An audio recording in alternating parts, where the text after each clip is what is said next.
Merci Arnaud. Alors, bonjour à toutes, bonjour à tous. On accueille David Simonin aujourd'hui.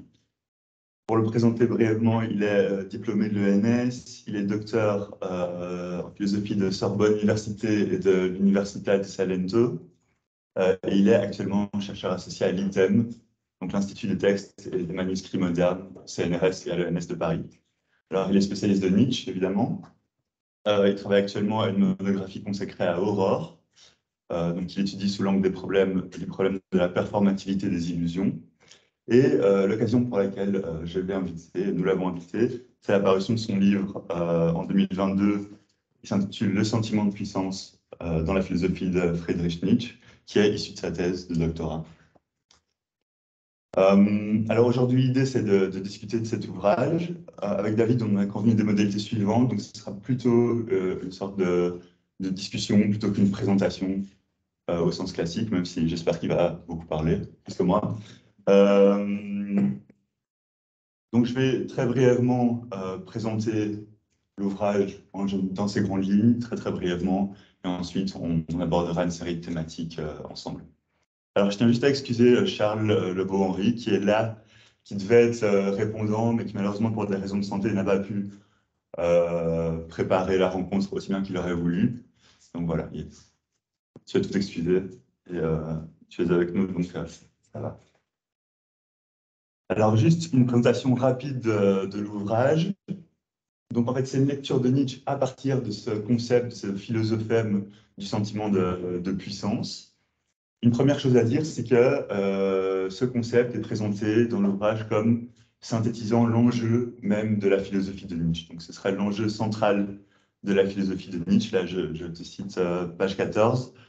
Par-delà tel ou tel concept majeur, l'enjeu de l'entreprise de Nietzsche se dessine donc comme une entreprise de transformation du sentiment d'impuissance en sentiment de puissance, non seulement pour Zarathustra, mais encore pour Nietzsche lui-même et pour chacun d'entre nous.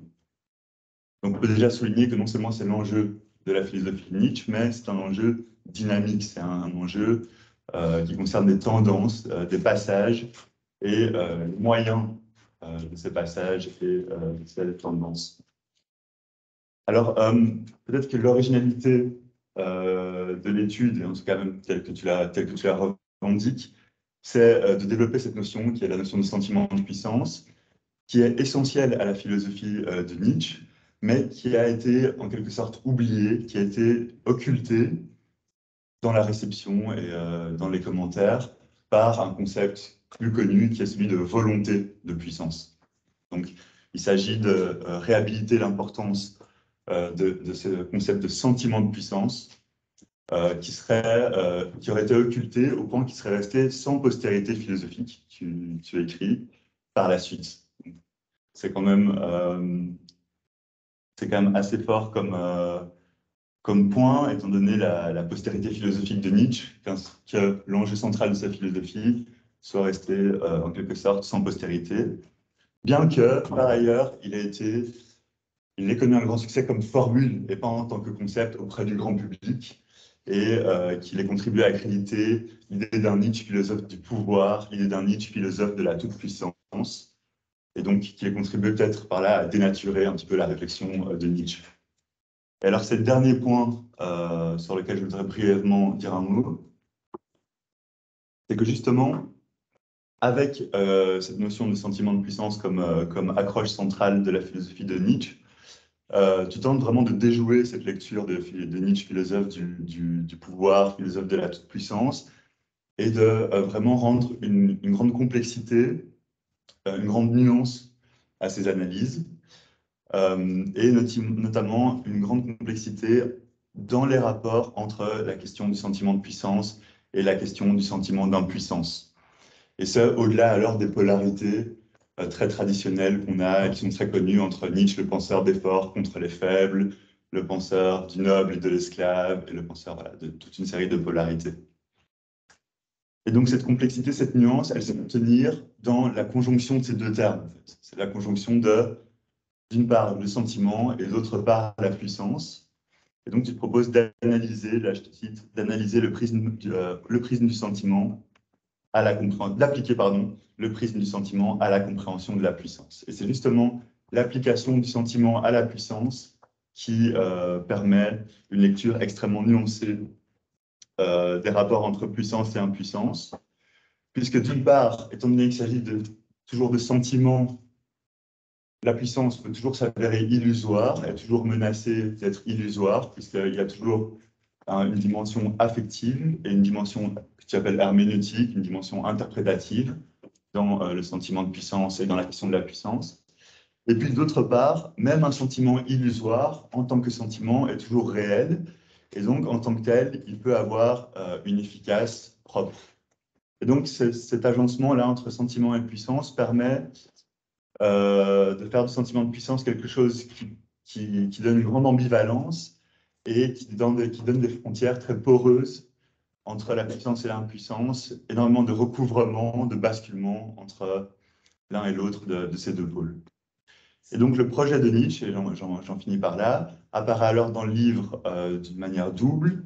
D'une part, une critique de la production de sentiments de puissance illusoires, et puis d'autre part, le projet de dégager les conditions de l'émergence d'un sentiment de puissance que tu appelles effectif ou d'une modification du sentiment de puissance. Et là encore, je le présente de manière très binaire, mais alors que tout l'effort consiste à sortir de cette binarité.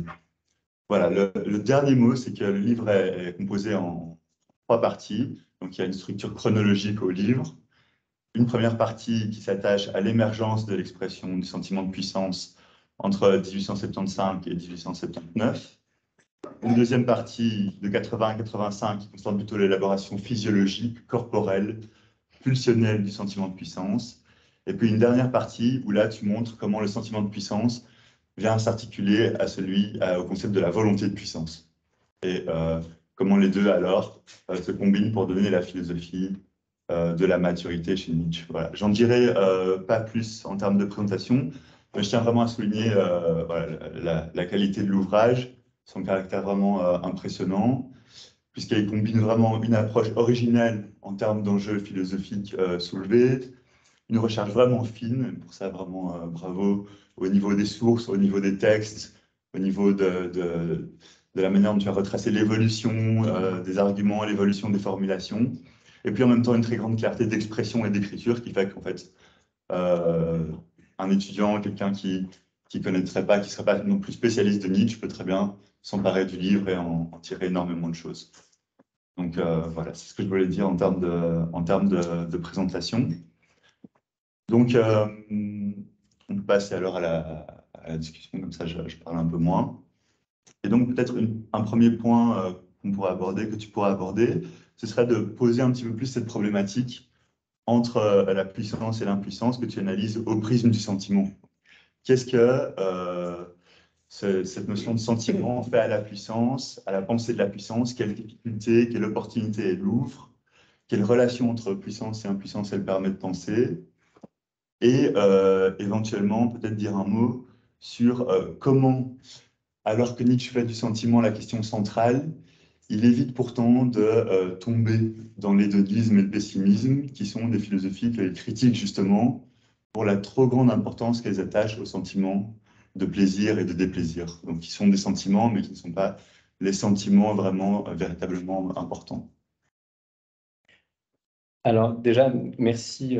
Je tiens à remercier l'Université libre de Bruxelles et Antoine et Arnaud pour l'invitation et l'accueil. Je suis vraiment très content d'être là. Puis merci à vous d'être là aussi. Ça, c'est la première chose. Et ensuite, merci pour la présentation également. Et je vais répondre à tes questions, mais peut-être juste, je voudrais ajouter quelque chose d'introductif encore, un peu pour vous aider peut-être à voir un peu comment j'en suis arrivé à ce sujet et à le traiter de cette manière-là, et ce que je voulais faire au fond avec ça. En fait, quand je cherchais un sujet de thèse, j'hésitais entre plusieurs questions qui me semblaient liées, mais je n'arrivais pas à trouver de dénominateur commun. Et on peut résumer en 3 enjeux. Le premier, c'était la question de la réalité, du réel comme rapport de force, la conflictualité dans le réel. J'avais hésité par exemple à travailler sur la notion d'agone, donc de joute, de rivalité. L'idée que le réel résiste quoi, à nos attentes et à nos ambitions, ça c'était une première chose qui m'intéressait, qui m'interpellait. et que j'ai donc retrouvé dans la notion de puissance.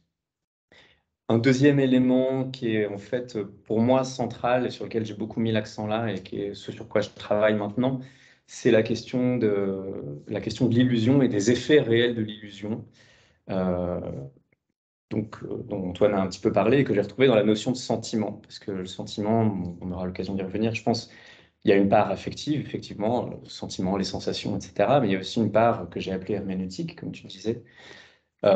Comme dans les expressions, quand on dit si je peux vous donner mon sentiment, ou j'ai le sentiment que, c'est-à-dire, à mon avis, c'est de l'ordre de l'opinion, de l'ordre de l'estimation qui peut être fausse, c'est quelque chose que l'on croit. Donc je peux avoir le sentiment d'être puissant sans l'être, typiquement. Et le simple fait d'avoir le sentiment d'être puissant, même si je ne le suis pas, ça peut participer de ma puissance quand même, ça peut m'aider à accomplir des choses, etc. Donc voilà, cette dimension-là de performativité, en fait, de choses illusoires, de croyances fausses, ça, c'est ce qui m'intéressait et donc que j'ai retrouvé dans la notion de sentiment. Et puis, le troisième élément, c'était la dimension de construction de soi, de façonnement de soi, que j'ai retrouvé dans la notion, donc dans le syntagme, cette fois-ci, de sentiment de puissance, dans la mesure où Nietzsche en fait d'abord un motif d'action fondamentale et puis carrément une pulsion fondamentale, donc quelque chose qui est vraiment à l'œuvre de manière centrale dans le travail de la subjectivité, quoi, et dans la réalisation de soi, dans l'affirmation de soi. Et donc, voilà, j'oscillais entre ces trois choses-là et je pressentais que c'était lié, mais je n'arrivais pas à trouver. Et en fait, en relisant Aurore, je suis tombé sur le sentiment de puissance parce que c'est vraiment omniprésent dans Aurore, en tout cas très présent, et aussi dans les notes préparatoires d'Aurore de la même époque, donc dans tous les matériaux de réflexion de Nietzsche.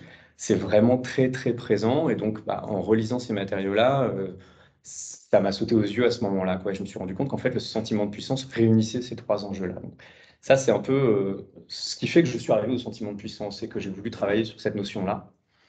Euh, et donc, pas la volonté de puissance, en fait. J'avais pas l'ambition de faire un travail sur la volonté de puissance ou contre la volonté de puissance ou de trouver une alternative ou quoi que ce soit.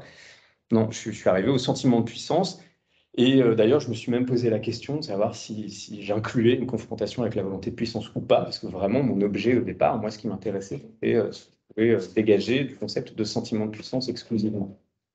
Et puis bon, en fait, la troisième partie de ce livre aurait pu ne pas exister, mais je me suis dit que manquerait peut-être quelque chose quand même. Et donc voilà, dans la mesure où la volonté de puissance est l'un des grands concepts majeurs de la philosophie de Nietzsche, bah, s'intéresser au sentiment de puissance, c'était aussi intéressant pour aborder le grand concept de biais, en quelque sorte, d'une manière qui a été assez peu abordée auparavant. Donc voilà, ça c'est pour expliquer le sujet du livre, en fait, pourquoi j'en suis venu là. Alors maintenant, pour répondre à tes questions, la première, c'est sur les rapports entre puissance et impuissance. Effectivement, c'est quelque chose qui est, à mon avis, central et très présent aussi dans la philosophie de Nietzsche et qu'on ne voit pas forcément. Parfois, on est un petit peu aveuglé par ces formules tranchantes, un peu claquantes. Presque caricatural parfois, hein. Il met l'accent de manière vraiment très centrée sur la hiérarchie, sur un clivage entre des types humains, les forts, les faibles, les sains, de bonne santé et les malades, les maîtres et les esclaves, etc.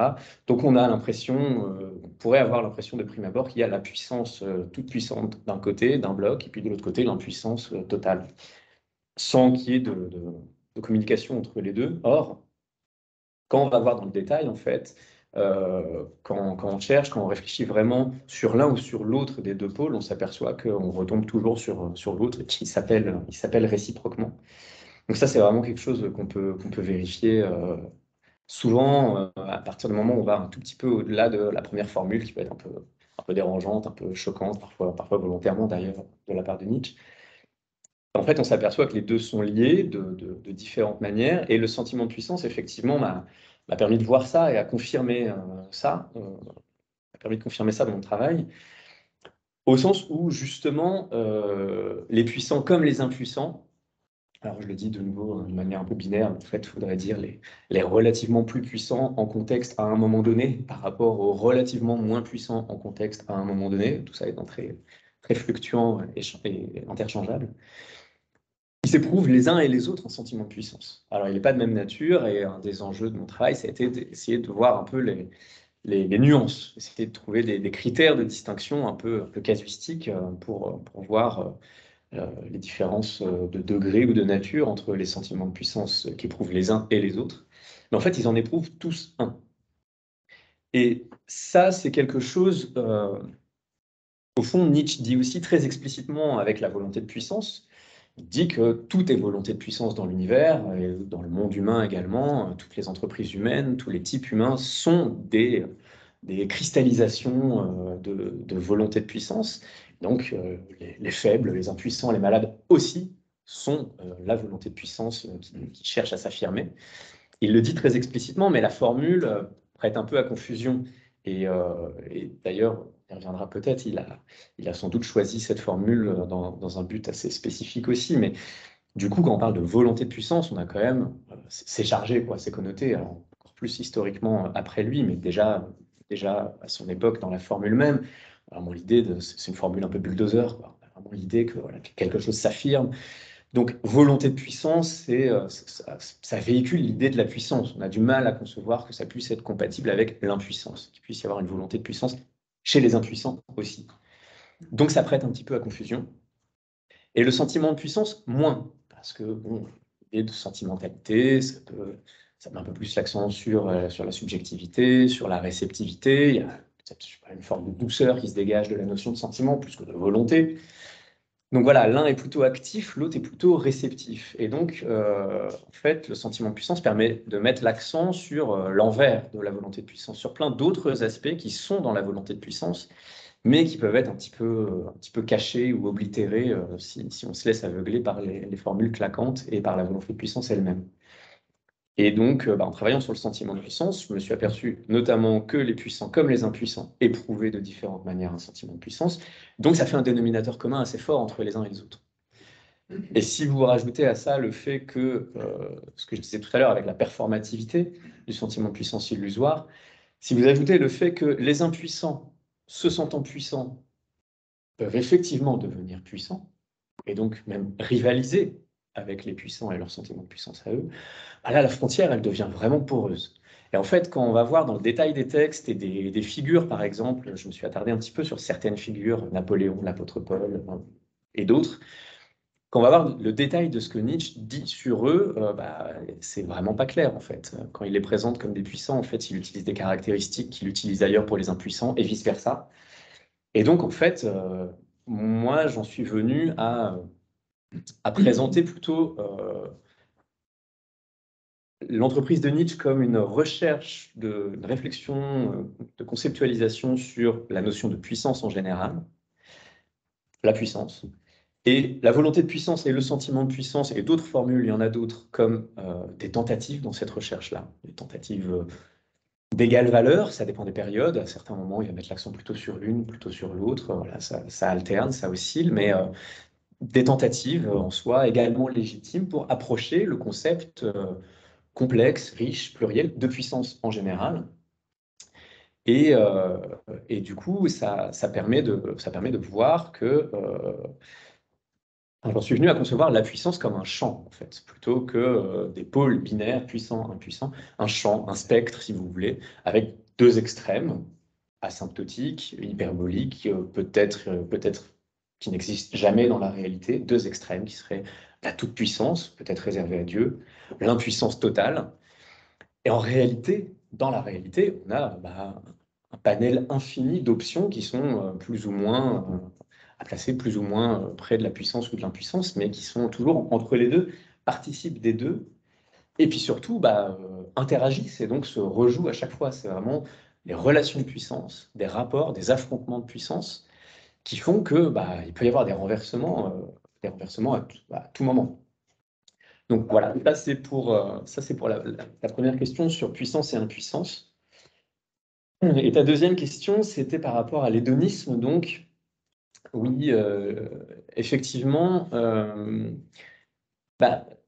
Nietzsche en fait se positionne par rapport à une grande tradition très riche qui essaie de penser le moteur moteur du comportement et de l'action humaine sur une base hédoniste, c'est-à-dire sur la base de l'évitement de la souffrance et de la recherche du plaisir. Ça va d'Épicure aux utilitaristes, en passant par les sensualistes et Kant. C'est vraiment quelque chose, chez les évolutionnistes aussi, ça serait un principe d'adaptation, ceux qui sont capables d'éviter la souffrance, qui indiquent des choses nuisibles pour nous, et de rechercher le plaisir, qui indique des choses bénéfiques pour nous, s'adaptent mieux. Donc c'est vraiment quelque chose qui a une très longue histoire. Et Nietzsche, en fait, il va un peu plus loin que ça, et il rejoue donc ce partage entre plaisir et déplaisir, ou souffrance, en l'abordant sous l'angle, d'après lui, plus fondamental de la puissance et donc de cette dialectique entre impuissance et puissance. Euh, donc, qu'est-ce que ça veut dire? Ça veut dire que, d'après Nietzsche, il y a des dynamiques dans la puissance, non seulement dans les rapports aux autres, à l'extérieur, dans les rapports intersubjectifs, mais aussi dans le rapport de soi à soi. On passe par des hauts et des bas, quoi. À des moments où on se sent plus ou moins puissant, et on l'est plus ou moins, effectivement, et d'autres moments moins, mais diminué. Donc il y a des oscillations comme ça, la vie est faite de ça. On n'est jamais au maximum, et les bas non plus ne durent jamais éternellement, heureusement. Et donc il y a des oscillations, on passe d'impuissance à puissance et vice-versa. Et pour Nietzsche, fondamentalement, euh, derrière le sentiment de déplaisir, il décrypte, lui, fondamentalement un sentiment d'impuissance. C'est quand on se sent impuissant qu'on souffre.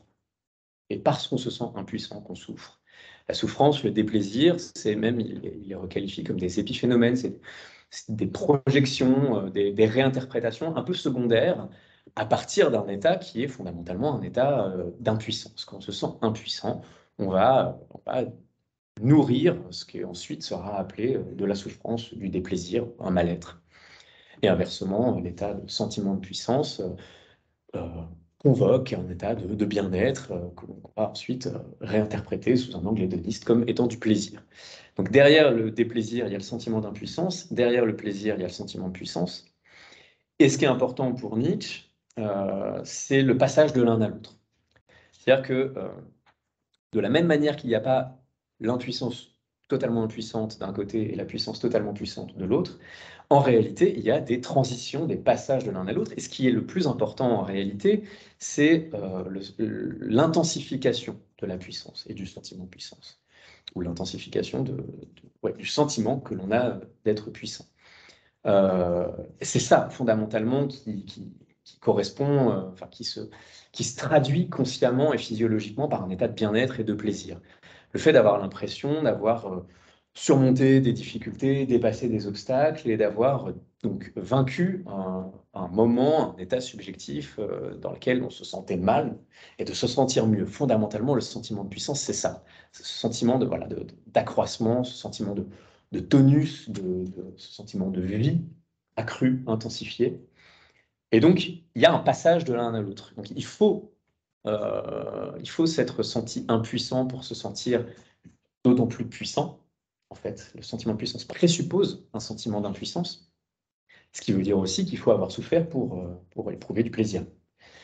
Donc, Lou von Salomé a déclaré à un moment, de manière un peu ironique, que Nietzsche était sadomasochiste. Donc, ça s'explique peut-être par là. Voilà. Il faut avoir souffert pour pouvoir ensuite, par contraste, le fait de contraste est important, éprouver du plaisir à travers la puissance qui se dégage. Donc, c'est vraiment une dynamique. C'est une dialectique, une dynamique de l'impuissance à la puissance. Il faut un changement d'état, il faut un accroissement, et c'est le différentiel entre ces deux états, le sentiment d'accroissement, le décalage, le changement de l'un à l'autre, qui fait véritablement l'augmentation de puissance et de sentiment de puissance. Et ce faisant, dernière chose sur ça, Nietzsche prend aussi le contre-pied de toute la tradition schopenhauerienne et pessimiste, donc, qui utilisait en fait l'hédonisme ou l'anti-hédonisme comme un argument contre la valeur de l'existence. Pour Schopenhauer, le primat dans l'existence, c'est la souffrance. Le plaisir n'est défini que négativement, secondairement, par contraste et en référence à la souffrance. Le plaisir, c'est quoi pour Schopenhauer? C'est la cessation de la souffrance, c'est tout. Le fait premier, c'est la souffrance. Fondamentalement, l'existence est souffrance, c'est la norme. Et de temps en temps, on a des moments de répit, et le plaisir, c'est ça. Un bref instant de répit, où la souffrance s'arrête, c'est défini comme ça, que négativement par l'arrêt de la souffrance et qui ne dure pas. Et la souffrance reprend. Et Nietzsche, du coup, il fait l'inverse de ça. Il remet l'accent sur la souffrance, mais pas pour l'éliminer, pas pour en tirer la conclusion que l'existence n'aurait aucune valeur. Il dit la souffrance est fondamentale, elle est au cœur de l'existence, mais c'est elle qui permet l'accroissement du plaisir et du sentiment de puissance. Et donc elle a une place non seulement indépassable, mais aussi légitime, tout à fait acceptable. Et c'est le sens de tout ce qu'il essaiera de développer dans sa philosophie tardive sous le nom de tragique ou d'amor fati. Voilà. Aimer l'existence en totalité, sauver de l'existence sous toutes ses facettes, sans rien éliminer. Donc, ni se lamenter en disant que, comme Schopenhauer, que l'existence n'a aucune valeur parce qu'on ne fait que souffrir fondamentalement, ni se vautrer dans un hédonisme un peu porcin. C'est l'argument classique contre les utilitaristes et contre l'hédonisme mal compris, un peu basique. Donc voilà, une sorte de plaisir simple et béat. Non, c'est ni l'un ni l'autre, mais c'est vraiment l'un par l'autre, en fait. Voilà, je ne sais pas si à quel point ça répond à la question. Alors, une seconde thématique pour rentrer alors plus dans le fil de l'ouvrage, ce serait toute l'apparition de la critique du sentiment de puissance illusoire chez Nietzsche, ce que tu appelles le sentiment de puissance illusoire chez Nietzsche. Voilà, la question de son apparition dans le cadre d'une critique de la morale, une critique d'un certain nombre de valeurs sociales. Donc, tu retraces la critique de la vanité, critique des processus concernant l'argent, l'émergence de la justice, etc. Et puis donc, voilà, la critique qui va ensuite attribuer à la grégarité, au troupeau, toute cette thématique-là. Donc, peut-être cette apparition de sentiment de puissance illusoire dans le cadre de la vie sociale. Et puis, un petit peu un Nietzsche que par moment tu présentes comme un Nietzsche émancipateur, il y aura un projet d'émancipation de l'illusion. Alors peut-être qu'on pourra revenir à la nuance, parce qu'on ne sort jamais tout à fait de l'illusion non plus, mais voilà. Il y a des moments où on a un peu un Nietzsche des Lumières. On pourrait se dire qu'il y a un peu un Nietzsche des Lumières dans ses analyses, à certains moments en tout cas de son parcours. Donc voilà, ces deux choses-là peut-être seraient intéressantes à... Oui, merci. La question de l'illusion, c'est ma question encore maintenant, j'en sors pas, donc c'est une vaste question et elle est un peu délicate à trancher chez Nietzsche, je trouve. Moi, il y a ce que j'en viens à appeler maintenant un double régime de l'illusion, c'est-à-dire d'un côté les illusions qu'il récuse, qu'il critique. Dans Aurore, par exemple, dans le sous-titre, c'est la notion de préjugé, mais toute sa critique des croyances. Il passe son temps à récuser des visions du monde comme erronées, fantasmatiques, illusoires, trompeuses. Donc ça, c'est un premier versant, c'est l'illusion qu'il critique. Et en même temps, double régime de l'illusion, parce que d'un autre côté, il est influencé un peu par le courant philosophique de l'époque, qui est le phénoménisme, l'idée qu'il hérite aussi en partie de Schopenhauer, que le monde n'est que représentation ou illusion, fondamentalement. On n'a pas accès à l'en soi des choses, hein, c'est une position, c'est du néo-kantisme, c'est du kantisme outré, on n'a pas accès à l'en soi des choses, mais simplement à l'apparence. Donc on vit dans l'illusion, en fait. Et donc, bon, toute la difficulté pour lui, je crois, pour moi sans aucun doute, c'est d'articuler les deux niveaux. C'est-à-dire comment, où se place-t-il pour critiquer une illusion s'il admet en même temps que tout n'est qu'illusion? Donc il y a ce double régime. Alors, bah, c'est pareil, il y a plusieurs tentatives, ça change aussi au fil du temps. Je pense qu'une distinction assez importante à mes yeux, assez fondamentale, c'est le fait de se savoir dans l'illusion ou pas, de reconnaître ce régime d'illusion ou pas. L'illusion qu'il récuse, c'est l'illusion qui s'ignore, en fait. C'est l'illusion dogmatique ou fanatique de ceux qui ne voient pas qu'ils sont dans l'illusion et pensent détenir la vérité alors qu'ils ne détiennent qu'une illusion. Et lui, dans sa tentative de repenser le réel comme quelque chose d'illusoire, est beaucoup plus lucide, un effort de lucidité qui accompagne constamment sa démarche. Donc ça, c'est une première chose.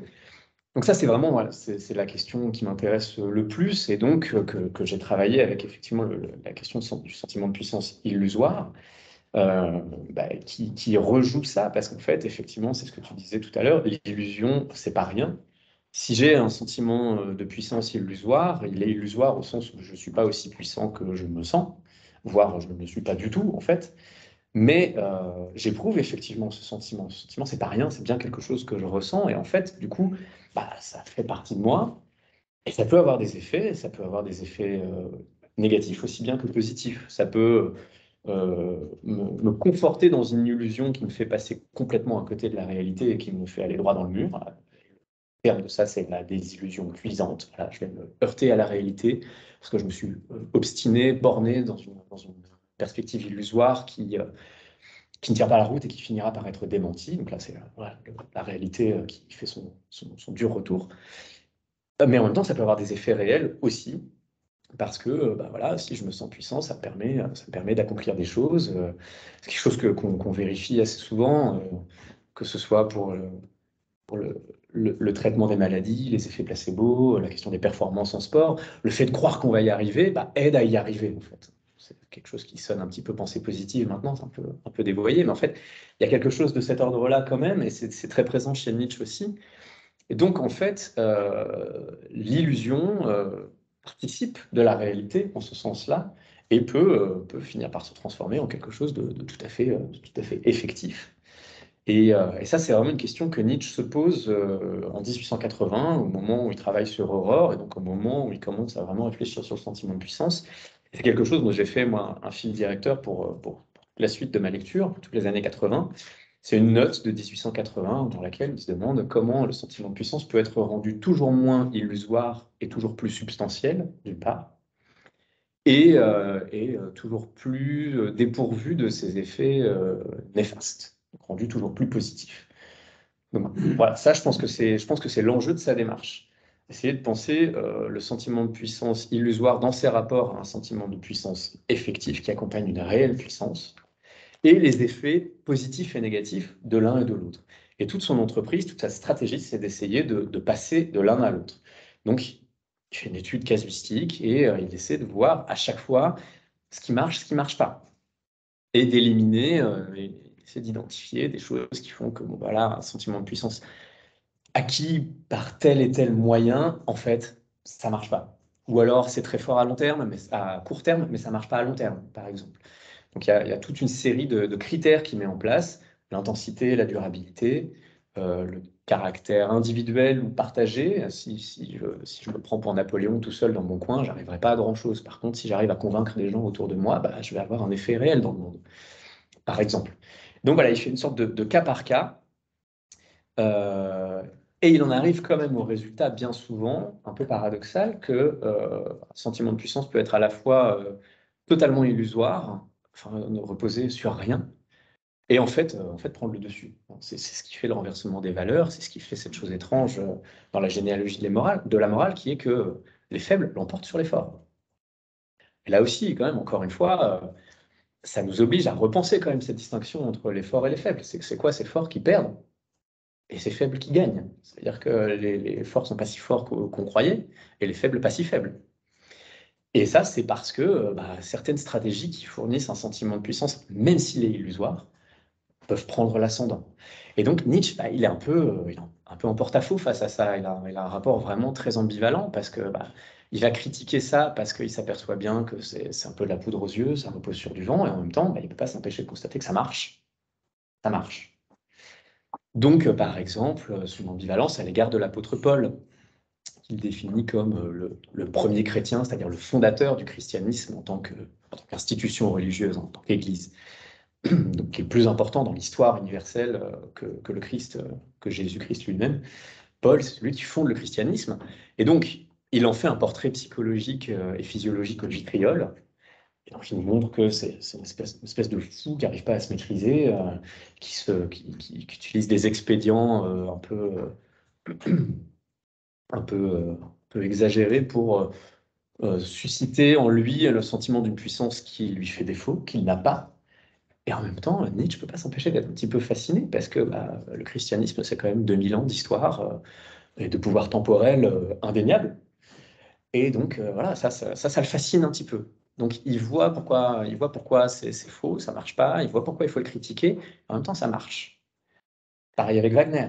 Wagner, quand il rompt avec Wagner, c'est entre autres raisons parce que, bon, Balémas qui s'aperçoit qu'en fait, c'était un histrion, un fanfaron, qu'en faisait trop, qui n'est pas à la hauteur, qui n'est pas à la hauteur de ses ambitions, qui fait juste le show pour les têtes couronnées de l'Europe, mais c'est pas un vrai réformateur, c'est pas un grand homme. Voilà. Et pourtant, Wagner, c'est quand même un certain triomphe artistique, culturel, c'est un aboutissement, c'est une influence indéniable. Et ça, c'est intéressant. Et donc, toute la difficulté pour Nietzsche, c'est d'essayer de jouer avec ça, quoi, d'emprunter ce qui marche, même si c'est un peu, un peu faux, sans se trahir, quoi. Et il est toujours dans ce double enjeu-là, hein. Il essaie de se trouver un lectorat, il essaie voilà, de faire sa place dans le monde, et il admire ceux qui y sont arrivés, même en louvoyant, même par des voies détournées, parce qu'ils y sont parvenus. Et en même temps, il a une forte probité qui fait qu'il ne veut pas non plus se trahir, s'abuser ou se dissimuler derrière des postures qu'il saurait trop être des postures. Donc il y a cette ambiguïté-là, il y a cette ambivalence-là qui ne surmonte pas vraiment, hein, à mon avis. Et donc, il y a Saint-Paul d'un côté, la contre-figure, c'est Napoléon, une figure politique, euh, qu'il valorise à bien des égards, parce que Napoléon, lui, il est très lucide sur lui-même. Et donc, Nietzsche admire Napoléon, à première vue beaucoup plus que l'apôtre Paul. Et en même temps, Napoléon, il a laissé une trace dans l'histoire, hein, une trace de législateur notamment, etc. Bon, mais Napoléon, c'est 15 ans de triomphe, 15 ans de domination. Face aux 2000 ans de christianisme, ça ne fait pas le poids quand même. Donc voilà, il y a cette ambivalence-là sur l'illusion et sur les usages de l'illusion. En fait, ce qu'il va essayer de mettre en place, c'est des stratégies pour utiliser l'illusion, qui est un fait un peu indépassable, mais sans se laisser trop prendre au jeu, sans se laisser berner soi-même. Il va distinguer par exemple l'illusion envers soi et l'illusion à l'extérieur. Alors il tolère le fait de manipuler les autres à partir du moment où on ne se ment pas à soi-même. On est lucide envers soi, par exemple. Voilà. C'est tout, il y avait un autre aspect dans ta question. Il y avait l'aspect Les lumières. de la lumière et le fait disons que la dimension illusoire que Nietzsche critique semble souvent comme rattachée à la dimension collective de l'existence. Et la dimension collective. La dimension sociale de l'existence. Oui, alors, donc sur l'émancipation, Comme tu veux, hein. Sur l'émancipation, du coup, effectivement, la tentative pour passer d'un sentiment de puissance moins illusoire à un sentiment de puissance plus substantiel, même si c'est en utilisant encore, mais plus sciemment et sans s'aveugler, des reliquats d'illusion, des stratégies composant avec l'illusion, c'est ça, fondamentalement, le mouvement émancipatoire pour Nietzsche. L'idée, c'est de passer à un sentiment de puissance toujours plus substantiel, qui passe par toujours moins de mensonges à soi-même, un rapport toujours plus direct à la réalité, euh, quitte à ce que ça aboutisse à reconnaître que la réalité, fondamentalement, est illusion elle-même. Mais en tout cas, ne plus se laisser attraper par les filets des fausses représentations de l'idéalisme, de la physique, de la métaphysique, de la religion, même de la science encore, du dogmatisme en tout genre et des philosophies dogmatiques et idéalistes. Ça, c'est l'illusion qu'il cherche à dépasser, il cherche à s'émanciper de ça, en retrouvant, voilà, en éliminant toute une série de représentations qu'il juge illusoires et dont il constate qu'elles peuvent conforter le sentiment de puissance d'êtres humains. Elles peuvent nous faire plaisir, se dire que, je sais pas, se dire qu'il y a un paradis, un au-delà, ça peut être très réconfortant. Il appelle ça des consolations. Mais d'après lui, c'est une illusion. Ça marche pas. Et le problème, c'est que non seulement ça marche pas, mais quand on se réfugie dans ces illusions-là, on aboutit un peu au contraire de ce qu'on recherche. On passe à côté de quelque chose. Si on attend les béatitudes de l'au-delà, on passe à côté de cette vie, en fait. Donc ça, c'est une illusion, non seulement illusoire, mais nuisible. Ça ne permet pas de bien vivre dans ce monde. Donc, il cherche à s'émanciper de ça. et il cherche à trouver des moyens d'éprouver un sentiment de puissance, même illusoire par jeu, mais qui au moins durent plus longtemps et nous permettent d'avoir un réconfort durable dans cette vie et, plus positif. Et puis aussi les moyens de trouver un sentiment de puissance moins illusoire aussi, tout simplement, qui soit un peu moins démenti par les faits, une illusion un peu moins grossière, pourrait-on dire.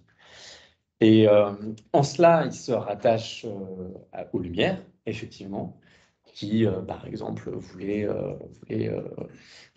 le savoir contre l'obscurantisme et contre toute une série d'illusions, et il est tout à fait raccord avec ça. Et il parle précisément à la même époque, au tournant des années 80, en 1880, il parle de nouvelles lumières, il cherche à faire des nouvelles lumières, une nouvelle Aufklärung. Et la différence, là où en fait, il va plus loin que les Lumières, parce que il retourne contre les penseurs des Lumières, la force de leur pensée elle-même.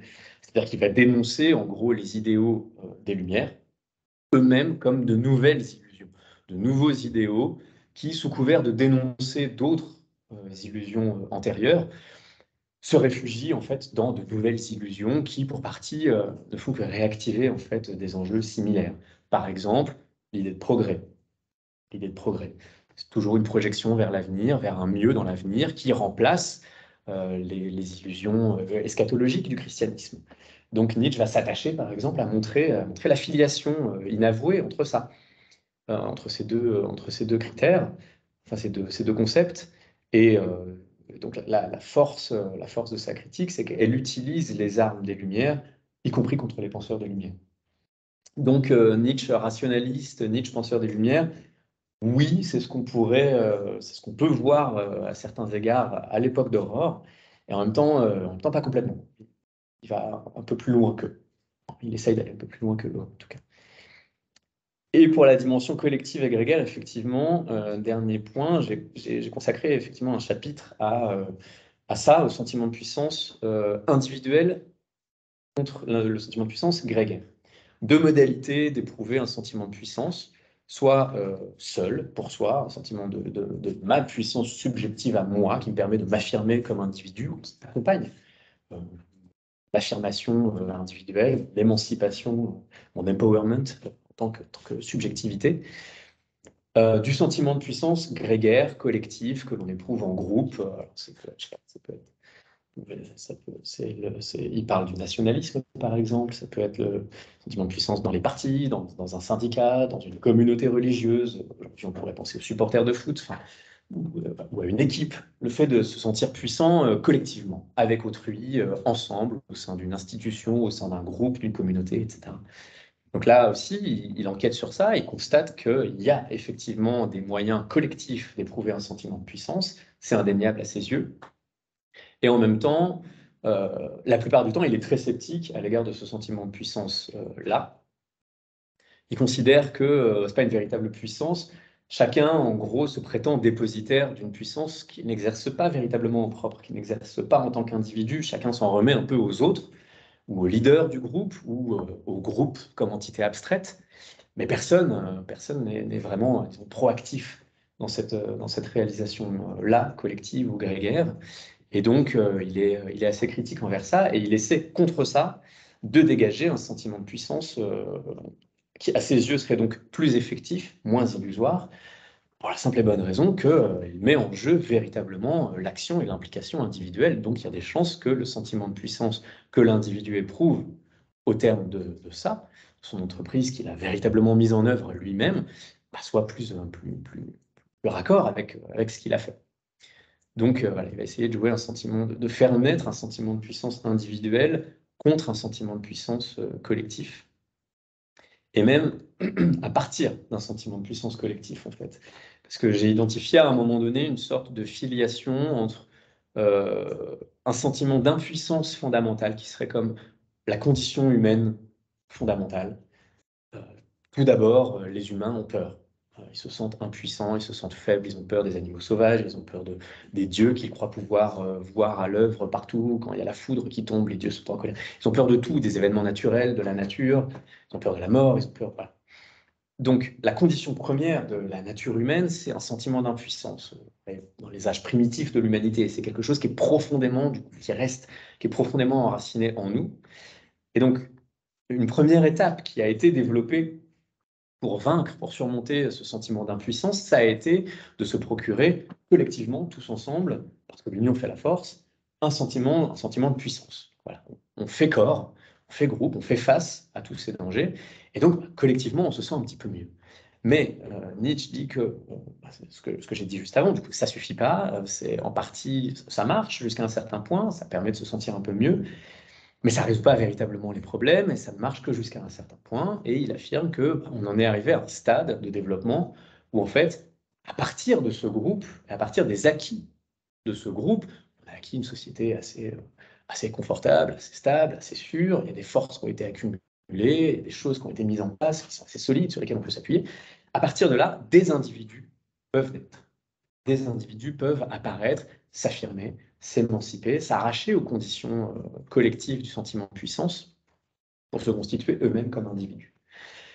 Et notamment, il considère que le sentiment de puissance collectif ne suffit pas parce qu'il a permis dans un premier temps de surmonter ce sentiment d'impuissance premier, très bien, mais il finit par être un peu une entrave aussi. Le groupe est coercitif, ce qu'il appelle dans Aurore la moralité des mœurs. Dans la généalogie de la morale, la révolte des esclaves en morale, c'est-à-dire qu'il y a un poids grégaire, il y a un poids des normes du groupe, des groupes, de l'ensemble de groupes dans lesquels on vit, qui nous permettent, grâce à lui, de nous sentir bien, aussi longtemps qu'on est raccord avec ces normes et ces valeurs dominantes, mais en fait qui ne nous permettent pas de nous émanciper et de nous affirmer nous-mêmes, si on veut emprunter des voies détournées, pas forcément immorales, hein, mais simplement faire différemment. On va tout de suite être marginalisé, brimé, rejeté du groupe, et donc rejeté dans un sentiment d'impuissance, parce qu'on est exclu de ce groupe qui garantissait un sentiment de puissance. Donc l'enjeu de Nietzsche, c'est d'essayer de faire en sorte que des individus puissent véritablement et authentiquement s'affirmer en échappant au piège du sentiment de puissance du groupe. Alors du coup, la question qui demeure, c'est est-ce qu'un sentiment de puissance collectif demeure pensable et acceptable pour Nietzsche, au-delà de tout son mépris pour la plèbe, la foule, le groupe, le troupeau, comme il l'appelle. Peut-être, c'est pas certain, mais peut-être, à mon avis, à petite échelle, c'est-à-dire entre pairs, sur, sur une petite échelle de petites communautés ou de petites collectivités. Ce qu'il a constamment recherché, en fait, à l'époque du Main trop humain, il cherchait un cénacle, un cloître pour esprits libres. Donc, il cherchait des esprits libres qui pouvaient réunir autour de lui. Ensuite, il n'a pas cessé de se chercher un certain lectorat choisi. Il n'a pas parlé à tout le monde. Il ne voulait pas non plus être tout seul. Il y a une forme de petite communauté. Le thème de l'amitié est très important aussi dans la philosophie de Nietzsche. Hein. Donc, je ne sais pas dans quelle mesure on peut dire que c'est politique, mais c'est la philia a une forme de micropolitique, quoi. En tout cas d'intersubjectivité, une forme de collectif, mais minimale. Et à mon avis, ça se joue jamais à grande échelle, euh, notamment parce que la puissance est un concept relationnel et relatif. Donc il faut une extériorité. Il faut quelque chose à quoi se confronter, à quoi se heurter aussi, contre quoi rivaliser. Nietzsche est très sceptique envers l'idée d'une surpuissance, d'une omnipotence, d'une puissance totale. Et donc l'idée qu'on pourrait, l'idée un peu spinoziste, que ça pourrait s'agréger et qu'on pourrait tous collectivement faire corps et faire que toutes nos puissances s'agrègent et s'accumulent et se portent toutes vers le haut. C'est pas le modèle que Nietzsche a de la puissance. Pour Nietzsche, c'est plutôt des vases communicants. Ça croît à un endroit, ça diminue à un autre. Donc il y a une forme de rivalité qui doit persister. Ce pourquoi il peut penser, à mon avis, une forme de développement de puissance supra-individuelle à l'échelle de petits groupes, mais ça ne pourra jamais englober toute l'humanité. Ça ne pourra jamais être une société des nations qui réunissent tout le monde parce que contre quoi notre puissance collective s'exercerait-elle? Il n'y a plus rien à l'extérieur. Donc ça ne marche pas conceptuellement, du point de vue du concept même de puissance, ça ne marche pas. Et donc c'est une question que je m'étais posée à un moment donné autour de la question du surhomme, par exemple. Euh, à mon avis, s'il y avait plusieurs surhommes ou si l'humanité passer à la surhumanité s'il n'y avait plus que des surhommes. Je pense qu'il faudrait des surhommes. Il faudrait rétablir une hiérarchie, rétablir un clivage, parce qu'au bout d'un moment, si on est tous au même niveau, même si c'est un niveau de puissance tout à fait appréciable, bah, ça va finir par stagner en fait. Parce que la puissance, c'est des dynamiques, et donc c'est aussi des rivalités, c'est aussi une conflictualité et des dialectiques. Voilà. Juste pour te relancer alors sur ce dernier point, est-ce que, parce que tu parles à la fin, alors on va pas commenter la fin, mais d'une forme de religiosité qui serait propre à sa philosophie, qui serait une religiosité tournée vers la terre, vers la nature, vers ce monde-ci, par opposition au monde idéaux du christianisme, etc. Est-ce que, pour relancer un petit peu simplement sur cette question, est-ce que les affrontements de puissance sont seulement entre les humains, mais est-ce qu'il n'y a pas des extériorités aussi hautes qui pourraient fédérer, je ne dis pas toute l'humanité, mais éventuellement une communauté? Enfin, je me base surtout sur cette idée de religiosité d'avance. Alors est-ce que ce serait une religiosité, encore une fois, qui serait individuelle ou de petits groupes, ou est-ce que là, quand on a une religiosité face à la nature ou face au monde, etc., est-ce que là, il n'y a pas une autre possibilité? Ouais, je vois. Alors, clairement, les rapports de force incluent du non-humain. Ça, c'est sûr. Je parlais tout à l'heure des bêtes sauvages qui effrayaient les hommes primitifs. Bon. La volonté de puissance comme le sentiment de puissance sont également pensés au-delà du champ strictement anthropologique, dans le monde animal, dans le monde biologique, à l'intérieur même du corps, entre les pulsions, entre les organes d'un organisme. C'est pensé même jusqu'au niveau de l'inorganique, du monde inerte, des rapports de force. Donc c'est vraiment partout. Ce qui fait que le sentiment de puissance des humains se confronte aussi et doit aussi se référer, se rapporter à des phénomènes naturels euh, et surnaturels également, divins. Je traite en plusieurs endroits des questions de religion. Clairement, il y a un enjeu de rapport de force vis-à-vis des divinités, des esprits qui peuvent être soit des alliés dans le totémisme, par exemple, soit des menaces. Je sais pas, on a mis un esprit en colère, il va se venger. Ça peut très clairement jouer sur le sentiment d'impuissance ou le sentiment de puissance. On va se sentir puissant sous la protection d'une divinité, par exemple, donc par participation à sa puissance. Là, encore une fois, ça vient pas véritablement de soi, c'est pas un sentiment de puissance de l'humain pour l'humain, mais c'est un peu octroyé par grâce, on pourrait dire. Ça vaut aussi dans le monothéisme, ça vaut dans le christianisme. Dieu est détenteur de la toute-puissance. Ce qui veut dire que bah, nécessairement, structurellement, les êtres humains conçus comme les créatures du Créateur tout-puissant ont forcément une puissance limitée. Donc voilà, la question après, c'est comment ça s'agence. La foi est donc un moyen de participer à la toute-puissance divine, mais ce royaume n'est pas de ce monde. Donc il y a cette ambivalence-là qui se rejoue aussi avec la toute-puissance divine. Euh, et donc, sur la question de la religiosité, donc il y a d'un côté la superstition et la religion au sens strict, et notamment chrétienne, que Nietzsche étudie comme des tentatives, euh, dans lesquelles il ne croit pas, des tentatives de composer avec une ou des puissances supérieures à la nôtre, euh, pour essayer de faire avec, de s'en arranger, de ne pas trop pâtir de leur puissance, voire de bénéficier des avantages de leur puissance, de passer un pacte avec des divinités pour participer de leur puissance.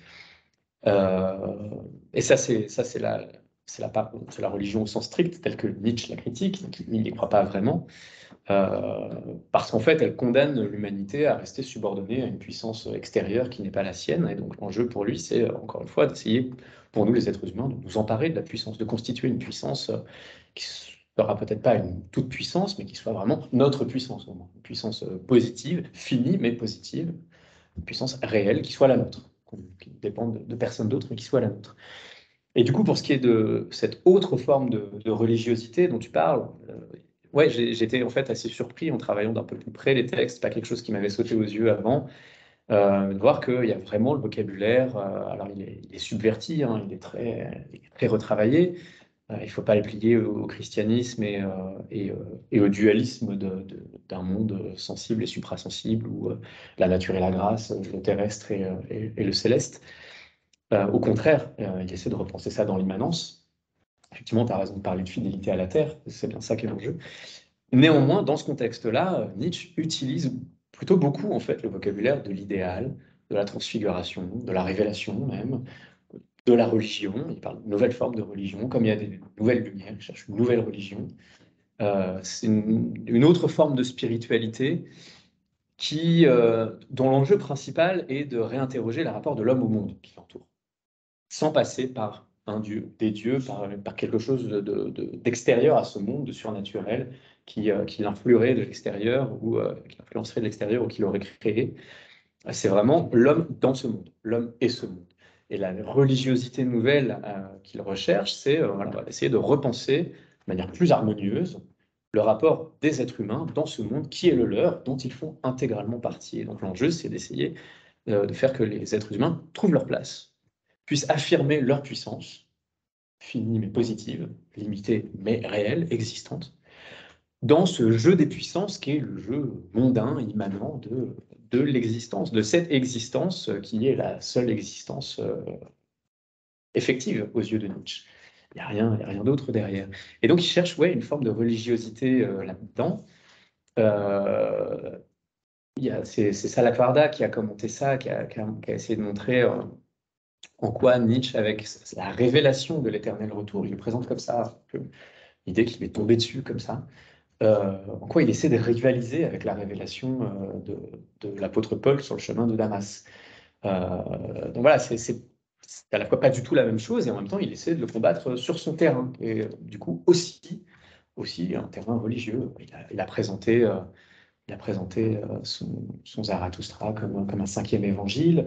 Voilà, il essaie vraiment de dialoguer avec des formes de religion, et je pense qu'il ne faut plus du tout les penser de la manière traditionnelle, ce serait plutôt les religions païennes grecques de l'Antiquité, d'où la figure de Dionysos par exemple, ou bien peut-être une influence du bouddhisme, un peu des religions naturalistes en fait. C'est plus une forme de spiritualité, c'est une forme de rapport au monde, de rapport à la nature, qu'il essaie de repenser par la mise en adéquation de nos puissances avec les puissances du monde. D'où doit résulter pour nous un sentiment de puissance adéquat, en fait, raccord avec l'ensemble de ce jeu-là, qui évite et de se désespérer sur notre impuissance de la condition humaine misérable, à la Pascal, et qui évite également de se perdre dans des rêves de toute puissance par participation divine, dans un au-delà qui n'existe pas. Donc ça, c'est un peu un vain songe à ses yeux. Et donc, il essaie de réinscrire ça dans le monde.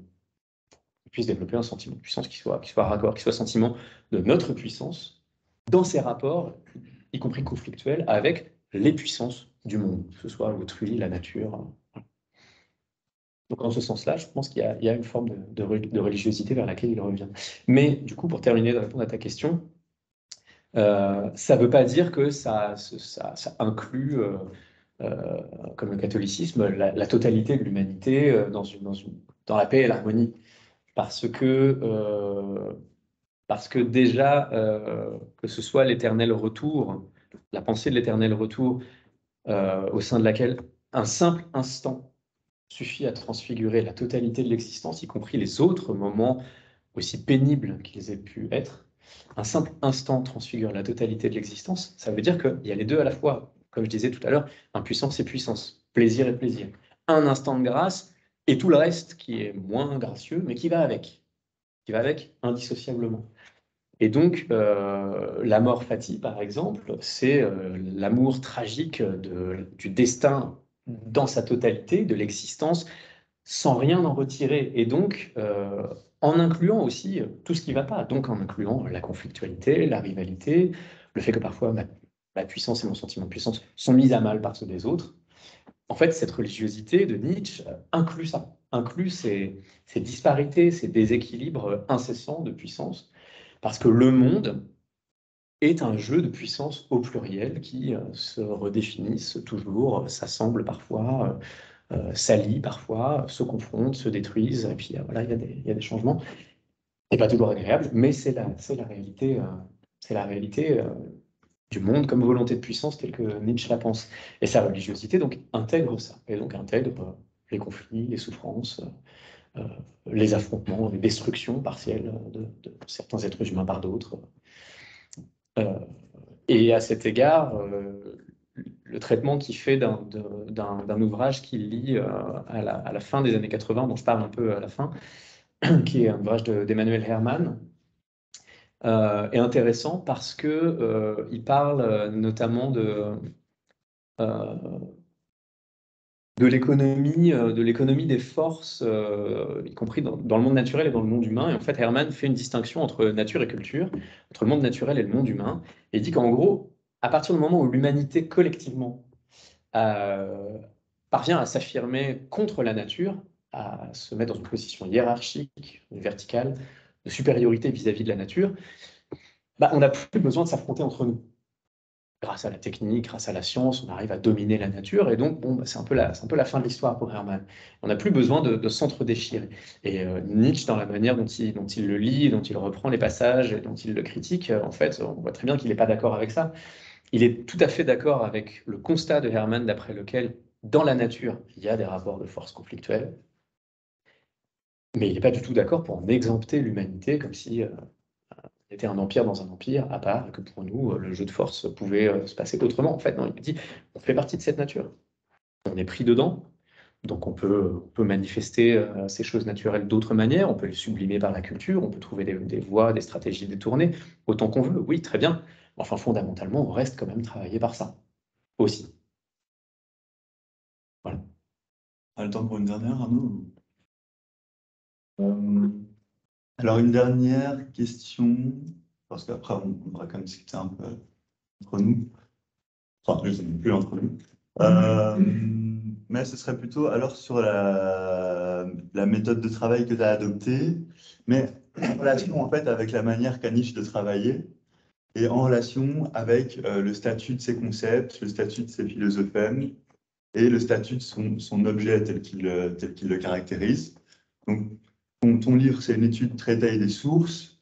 Donc, on trouve des lectures d'histoire, on trouve des lectures d'économie, on trouve des lectures de sciences, de psychologie, de romans que Nietzsche a fait et qui l'ont influencé. Il y a le souci d'utiliser les notes non publiées. Donc, on trouve ce travail d'écriture que Nietzsche utilise énormément. Et donc, on a aussi, un truc dont tu parles beaucoup, c'est l'importance de son expérience vécue. Mais quand on parle de sentiment, on pourrait avoir l'impression que on a affaire à une philosophie qui s'attache uniquement à l'expérience vécue, alors qu'on se rend compte qu'en réalité, il y a un grand travail empirique, sinon de première main, en tout cas une grande collecte très très large en fait d'informations que Nietzsche va chercher un petit peu partout. Et donc ça amène à s'interroger un petit peu sur le statut de ces concepts, que ce soit de sentiment ou de volonté de puissance. Parce que dans le livre, et d'ailleurs c'est une question qu'on se pose en général, on a tantôt l'impression d'un travail d'induction empirique. Donc en fait, ce serait une généralisation à partir de toute une série de domaines dans lesquels il y a cherché des informations. Parfois, on a l'impression d'une sorte de décision philosophique, une sorte d'affirmation. Voilà, ben, la réalité, c'est le sentiment de puissance, c'est la puissance, c'est la volonté de puissance. Enfin, c'est plutôt la volonté de puissance en l'occurrence. Et alors, à d'autres moments, là, un moment dans le livre, tu parles du statut spéculatif ou transcendantal là, du sentiment de puissance. Donc, on voit qu'il y a l'idée, en fait, par rapport au statut de ces concepts et par rapport à sa démarche, l'idée d'une tentative de dépassement des oppositions philosophiques traditionnelles. Tu dis, voilà, la volonté de puissance, c'est quelque chose de plus qu'empirique et cependant anti-métaphysique. Et alors, avec ça, on a aussi une tentative de dépassement de l'objet, de la manière de penser la réalité, puisque, enfin, voilà, on fait souvent de Nietzsche un philosophe du devenir, ce sera un philosophe du devenir, mais toi, tu le présentes comme quelqu'un qui essaie de dépasser cette alternative être et devenir, et tu caractérises sa pensée comme une pensée de l'advenir, une pensée de l'advenir, et donc un discours qui serait une tychologie ou une typologie, donc un discours sur ce qui arrive, un discours sur ce qui se produit. Alors tu pars d'un sous-titre projeté par Nietzsche pour son ouvrage qu'il n'a pas publié, qu'il n'a pas écrit, La volonté de puissance. Donc, le sous-titre, la tentative d'une interprétation nouvelle de tout ce qui advient, alles geschehen en allemand. Voilà. Donc, il y a une sorte de redéfinition de la méthode qui est très particulière, une sorte de redéfinition du statut des concepts qui semble très particulier, et puis même de penser la réalité qui semble également particulière, et tout ça semble aller ensemble. Ouais, je te remercie de poser la question dans ces termes, parce que tu vas plus loin que ce que j'ai fait. Tu fais un lien que je n'avais pas vu, mais en fait, avec lequel je suis totalement d'accord. Effectivement, un élément très important, c'est dans l'évaluation du sentiment de puissance, c'est le juste rapport du sujet humain qui éprouve la puissance. Sa puissance est celle qui s'applique à lui de l'extérieur, et le monde extérieur, justement. Donc, une sorte de dialectique entre ouverture et clôture. Ouverture au monde et clôture sur soi. Et effectivement, le sentiment, moi, j'ai essayé de montrer que c'était tout sauf un subjectivisme outré. Ce qu'on a parfois essayé de faire quand on interprétait le sentiment de puissance, notamment à l'aune de la volonté de puissance. Voilà, c'est quelque chose qui part du sujet, c'est le sujet, le sentiment de puissance. Donc, ce serait une forme d'expérience vécue, de subjectivité éprouvée, qui s'auto-affecte et qui ne sort pas d'elle-même, voilà, dans la clôture solipsiste du rapport de soi à soi. C'est une partie des enjeux et de la conceptualisation du sentiment. Le sentiment, c'est quelque chose d'intime, d'intérieur. Il y a pas, voilà, c'est ce qu'on ressent intimement.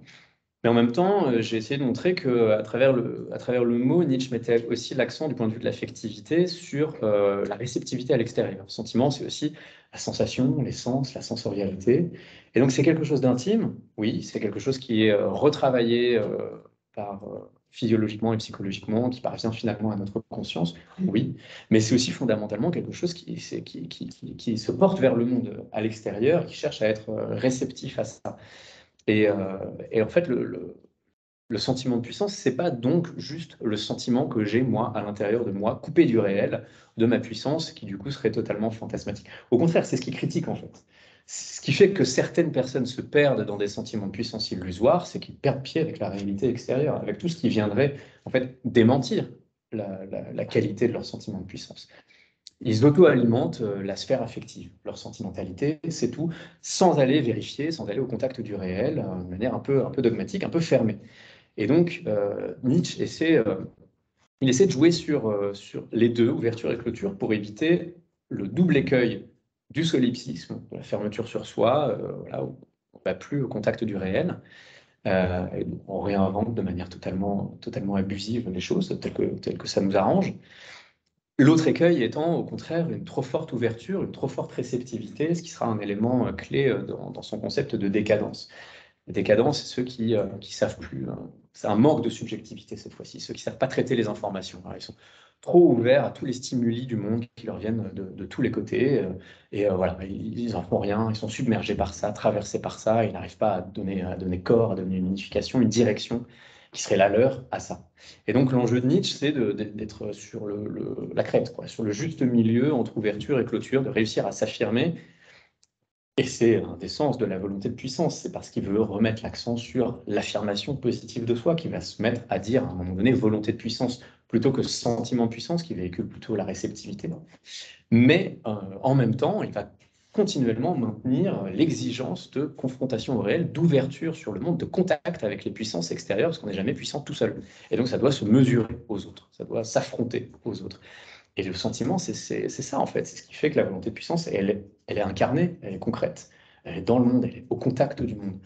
Donc c'est pas un principe métaphysique, anhypothétique, désincarné, hors du monde, qui de temps en temps viendrait se manifester. La volonté de puissance, elle est à l'épreuve du monde. Elle s'éprouve en faisant l'épreuve, en allant ressentir les autres puissances qui la délimitent. Et donc c'est un jeu de tact et de contact permanent. Donc ça, c'est quelque chose qui est très important pour moi. Et là où ta remarque est intéressante, c'est que quand tu lis ça à ma méthode et à la manière dont lui travaille, c'est-à-dire qu'effectivement, c'est intéressant de constater que Nietzsche lui-même allait s'abreuver au contact du monde, en fait. Il lisait énormément pour recevoir des inputs, quoi, des stimuli. de l'état de la recherche dans à peu près toutes les disciplines, l'état de la recherche le plus actuel à son époque, quoi. Donc il va vraiment voilà, s'inspirer, chercher du contenu dans le réel, dans le monde autour de lui. Et donc effectivement, lui aussi, dans son propre travail, joue de ça. Il reçoit des éléments, en même temps, il a toujours une lecture très active, très critique, il sélectionne, il passe au crible, il retient que ce qui l'arrange, et donc c'est ce qui fait aussi ce que tu disais à un moment, qu'il y a il y a des moments de prise de décision de Nietzsche, en fait. Et il est, effectivement, moi j'ai l'impression que sa démarche est plutôt empirique et inductive. Voilà, il rassemble des matériaux. Et ensuite, à un moment donné, effectivement, prise de décision du philosophe. C'est-à-dire que là, c'est le moment où voilà, le sujet s'affirme et essaie de rassembler ça et essayer de donner corps, la forme d'une théorie. Il parle d'une théorie du sentiment de puissance, et peut-être d'une doctrine du sentiment de puissance. Et donc, il essaie de donner véritablement une forme et unité à sa pensée à partir de matériaux très éparses. Et c'est aussi ce qu'il a sans doute essayé de faire quand il voulait publier un ouvrage qui aurait été un peu la somme de sa philosophie, qui se serait appelé la volonté de puissance. Il n'a pas réussi, il n'est pas allé au bout, en tout cas pas sous ce nom-là. On peut considérer que l'Antéchrist et aussi un peu le Crépuscule des idoles et Ecce Homo, les livres les plus tardifs, sont en fait la volonté de puissance publiée, c'est-à-dire qu'ils récupèrent les mêmes matériaux, ils leur donnent la forme un peu d'autres projets, d'autres noms, mais en fait, ce serait ça, la volonté de puissance. Le livre qu'on trouve en librairie est un faux, hein. C'est bien connu, mais c'est quand même toujours bien de le rappeler. Il ne faut pas l'acheter, c'est un faux, c'est manipulé par sa sœur, ça ne dit pas ce que dit Nietzsche. Donc il a essayé de faire un livre comme ça, mais il ne l'a pas fait. En tout cas, il ne l'a pas fait comme ça. Donc il n'a pas présenté sa pensée sous forme d'un système. Euh, Même s'il a essayé. Donc je pense qu'effectivement, il joue sur les deux tableaux, il rassemble des matériaux empiriques et il essaie de leur donner une forme aussi cohérente que possible, spéculative peut-être, mais pas métaphysique. Pas métaphysique, alors, après il y a plein de définitions de la métaphysique, il faudrait s'entendre, mais si on part du principe qu'il essaie de tenir un discours sur le monde en totalité, alors oui, très clairement, c'est ce qu'il essaie de faire avec la volonté de puissance. Si par métaphysique, par contre, on entend ce qu'en fait on entendait la plupart du temps à son époque, au XIXe siècle, métaphysique, c'est la partition d'un monde en deux. C'est le monde sensible contre le monde suprasensible. C'est vraiment un partage de deux domaines de réalité, une dualité. Il n'a pas arrêté de s'opposer à ça. Très clairement, il n'a pas arrêté de lutter contre ça. Donc la volonté de puissance, c'est pas l'en-soi du monde, c'est pas un principe métaphysique, désincarné, qui serait. C'est pas la volonté de Schopenhauer qui, de temps en temps, se manifeste dans l'apparence. La volonté de puissance, c'est tout ce qui nous entoure dans l'apparence, et rien d'autre. C'est juste une certaine compréhension offerte par Nietzsche de ça, de la réalité concrète, immanente qui nous entoure. Et c'est pour ça que la formule qui donne le sous-titre auquel il avait pensé pour la volonté de puissance est très intéressant. Parce que il fait tous les efforts du monde pour que ça n'ait pas l'air d'un traité de métaphysique, en fait. Tentative d'interprétation nouvelle, tentative d'interprétation. C'est quand même, il prend des pincettes. Tentative d'interprétation nouvelle de tout ce qui advient. Et là, il ne parle même pas de devenir, parce que souvent on dit, bon, alors, c'est pas une ontologie, c'est pas une métaphysique, il parle pas de l'être, mais alors, il prend pas le parti de Parménide, mais il parle quand même du devenir, c'est une philosophie du devenir. Donc, il prend le parti d'Héraclite contre Parménide, donc il est quand même dans ce vieux jeu classique de la métaphysique, être versus devenir, et donc, il aurait une métaphysique du devenir. Oui, en un sens, si on veut, oui, oui, on peut le penser comme ça, mais en fait, il essaie vraiment de sortir du schéma métaphysique. Et il emploie même pas le terme allemand pour devenir, qui serait werden, qui est un terme connoté, qui a une histoire. Il prend le terme geschehen, qui est un terme tout à fait prosaïque, qui c'est vraiment le langage de tous les jours. C'est ce qui se passe, quoi. C'est le terme le plus pauvre en termes de spéculation, en termes de conceptualisation qu'il ait pu trouver. Et c'est volontaire, à mon avis. Donc, tentative d'interprétation de ce qui se passe. Bon, c'est pas une démarche de métaphysicien. C'est une démarche de description du monde qui l'entoure, c'est tout. Et le sentiment de puissance, à mon avis, l'aide à incarner la volonté de puissance de cette manière-là, l'aide à la situer, à montrer que c'est quelque chose, il faut aller au contact, quoi. Quelque chose d'ancré dans le réel. Donc, anti-métaphysique en ce sens. Et ouais, voilà. Vas-y, tu voulais Non, rajouter quelque chose? non, c'est bon. Ça paraît Ouais. en termes de temps. Alors, en termes de temps, on est pas dans ces 10 minutes. On peut vous remercier pour cet échange. Merci à vous.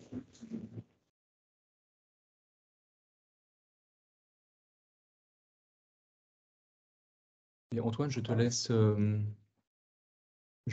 modérer. Est-ce que je fais non? Alors, avant que je modère,